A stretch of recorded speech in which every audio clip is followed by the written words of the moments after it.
S, உண்மைதான். பனை மரத்தின் வேர்கள் வந்து ஒரு ஃபில்டரேஷன் போல செயல்படுது. வேர்கள்லேயே வந்து இந்த உப்பு வந்து பிரிக்கப்படுது, நன்னீர் மட்டும் மேலே எடுபடுது. இது எப்படின்னு சொன்னால், பனை மரத்தின் வேர்களில் வந்து தடுப்பு சவ்வுகள் காணப்படுது. இப்போ பனை மரத்தின் வேர்கள் வந்து நீரை உறிஞ்சக்குள்ள அந்த தடுப்பு சவ்வுகள் மூலம் உப்பு வந்து தடுக்கப்படுது, நீர் மட்டும் உறிஞ்சப்படுது.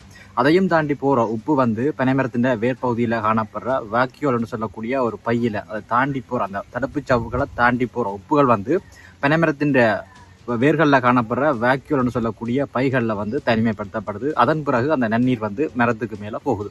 இப்படி போகிற நீரில் அதையும் தாண்டி 1-2 மிக குறைந்தளவான உப்பு இருந்துன்னு சொன்னால் அதுவும் வந்து மேலே போக போக ஃபில்ட்ரேஷன் செஞ்சு மேலே இலைகளுக்கு மேல் உச்சிக்கு போகக்குள்ள நன்னீர் மட்டுமே போய் சேருது. அதால் தான் வந்து பனையிலேருந்து கிடைக்கிற பதநீர், நொங்கு போன்ற பொருட்கள் வந்து எங்களுக்கு இனிப்பை வழங்குது. அதில் உப்பு அப்படின்றது குறைவாக இருக்குது. இதே நேரத்தில் பனைமரங்கள் இருக்கிற இடத்துலையே வந்து இருக்கிற தண்ணி அப்படின்றது உப்பு நீராக இருக்காதுன்னு சொன்னால், இப்போ பழங்காலத்தை சொல்லுவாங்க, கடற்கரையில் வந்து பனைமரங்கள் நிறைஞ்ச இடங்களில் கிணறு தோண்டினா அங்கே வந்து தண்ணீர் நன்னீராக இருக்கும், உப்பு குறைவாக இருக்கும்னு சொல்லி. இதுக்கு என்ன காரணம்னு சொன்னால், பனையின் வேர்கள் வந்து ஆழமாக ஊடுருவி செல்லக்கூடியவை. அது மட்டும் இல்லாமல் பனையின் வேர்கள் வந்து ஒரு வலைப்பின்னல் போல செயல்படக்கூடியது. இது வந்து கடல் நீர் வந்து உள்ள உட்புகிறத தடுக்குது.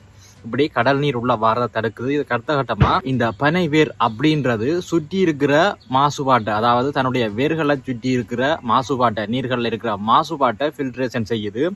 இதுக்கு அடுத்ததா மழை நீர், அதாவது பனைமரத்தின் வலைப்பின்னல் போன்ற வேர் அமைப்பு மழை நீரை நேரடியாக உள்வாங்குது. அதை வந்து தொடர்ந்து தக்க வச்சு கொள்ளுது.